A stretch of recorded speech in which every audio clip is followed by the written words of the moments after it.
말씀 여러분 안녕하세요. 하루 5분 하나님의 말씀에 심기는 매일 성경 묵상의 시간입니다. 오늘 우리가 함께 묵상할 본문은 창세기 42장 1절부터 17절까지입니다.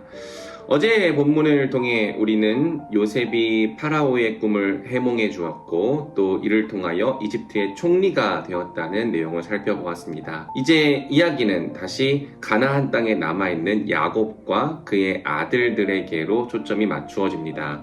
오늘 본문을 보면 가나안 땅에도 이집트와 마찬가지로 큰 흉년과 기근이 들었죠. 그리하여 야곱이 자신의 아들들에게 말합니다. 얘들아, 왜 서로 얼굴들만 쳐다보고 있느냐? 듣자 하니 이집트에 곡식이 있다고 하는구나. 그러니 그리로 가서 곡식을 좀 사오너라. 그래야 먹고 살지. 가만히 있다가는 굶어 죽겠다. 야곱은 요셉의 형 10명을 이집트로 보냈는데요. 다만 막내 아들인 베냐민만은 같이 보내지 않았죠. 이는 베냐민을 같이 보냈다가 또 무슨 변이라도 당할까 보아 겁이 났기 때문이라고 성경은 설명합니다.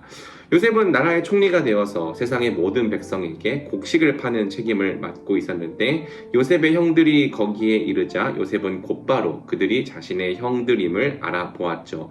그러나 짐짓 모르는 채 하고 그들에게 엄하게 물어보면서 당신들은 어디에서 왔는지를 묻습니다. 그리고 일부러 자기의 형들을 시험하는데요. 당신들은 첩자들이 분명하다라고 2번이나 반복하여 이야기하면서 만약 한 사람을 보내어 막내 아우를 데려오지 않는다면 당신들은 여기에서 한 발자국도 벗어나지 못하게 될 것이라고 이야기하죠.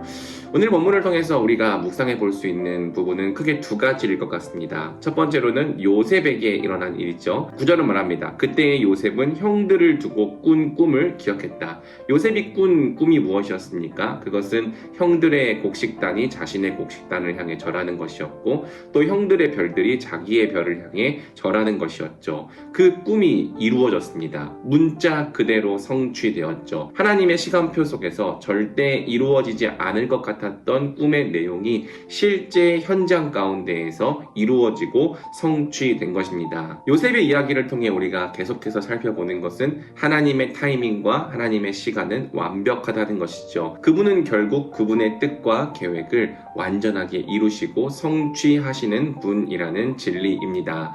사랑하는 여러분, 막상 우리의 삶을 보면 과연 하나님의 뜻이 내게 이루어질까? 하나님의 계획이 내 삶에 성취될까? 잘 그려지지 않고 믿어지지 않는 때가 많습니다. 요셉과 마찬가지로 오히려 하나님께서 주신 꿈과는 정반대로 가는 것처럼 느껴지는 때도 있죠. 그러나 하나님은 우리 인생의 길을 아시며 우리를 향해 가장 완전한 섭리를 행하시는 분입니다. 만약 우리가 매일매일 순종함으로 하나님과 동행하다 보면 언젠가 우리는 반드시 그분께서 우리에게 계획하신 그분의 꿈이 이루어지고 성취되는 것을 보게 될 것입니다. 그러므로 이 진리를 힘입어서 오늘도 저와 여러분이 낙심하지 않고 하나님께서 인도하시는 그 발걸음을 한 걸음 한 걸음 잘 따라가는 사람들 되면 좋겠습니다. 한 가지 더 묵상할 것은 형들의 입장인데요. 형들의 입장에서 자기들이 죽이려 했던 요셉이 자기들보다 더 높은 자리에 앉아 자기들을 내려다보는 일이란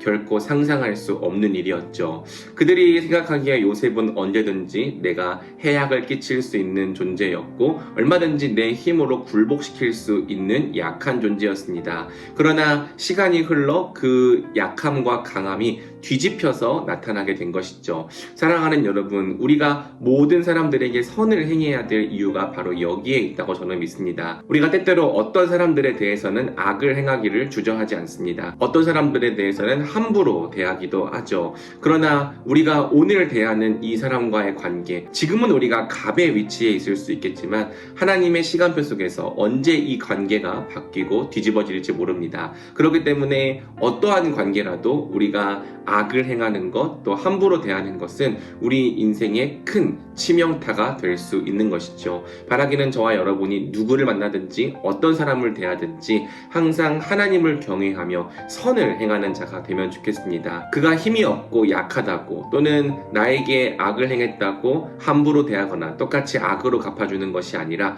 어떠한 경우에든지 함께 선을 행하며 하나님께서 보시기에 최선을 다하는 저와 여러분이 되면 좋겠습니다. 그럴 때에 또 우리가 오늘 행한 선을 하나님께서 기억하시고 또 그 선을 다시 갚아주시는 은혜와 역사가 저와 여러분의 인생 가운데 있기를 주님의 이름으로 축복합니다. 오늘 이 묵상 내용을 붙잡고 같이 기도하면 좋겠습니다. 기도할까요? 사랑해 주님 감사합니다.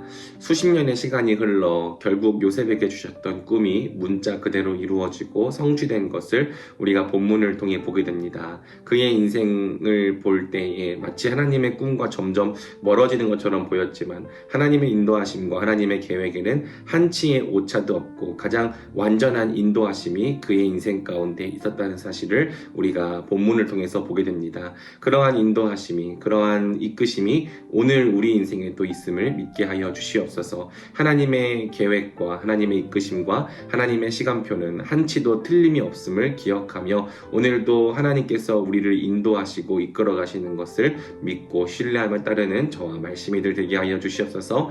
그리고 형들을 통해서도 배웁니다. 형들이 요셉을 죽이려 했을 때에는 설마 요셉이 이렇게 자기들보다 더 높은 위치에 서서 자기들을 내려다보는 그런 일이 벌어질 것이라고 상상할 수 없었습니다. 그러나 그들이 행했던 악이 마치 부메랑처럼 돌아와 그들의 목을 조르는 일이 되어버렸습니다. 주님, 우리도 누군가에게 악을 행하고 함부로 대하는 것을 두려워하는 자들 되기를 원합니다. 언제나 하나님을 경외하며 우리가 맺고 있는 관계가 어떤 관계든지 항상 그 관계 가운데에서 최선을 다하는 저와 말씀이들이 될 수 있도록 도와주시옵소서. 그렇게 행할 때 혹 사람들은 알아주지 않을지라도 하나님은 우리를 알아주시고 또 그 선을 갚아주시는 은혜를 경험케 하여 주시옵소서. 오늘도 저와 말씀이들의 삶 가운데 하나님께 순종하고 신뢰하는 삶이 넘쳐나게 하여 주시기를 간절히 원하오며 이 모든 말씀 우리 주 예수 그리스도의 이름으로 기도드립니다. 아멘.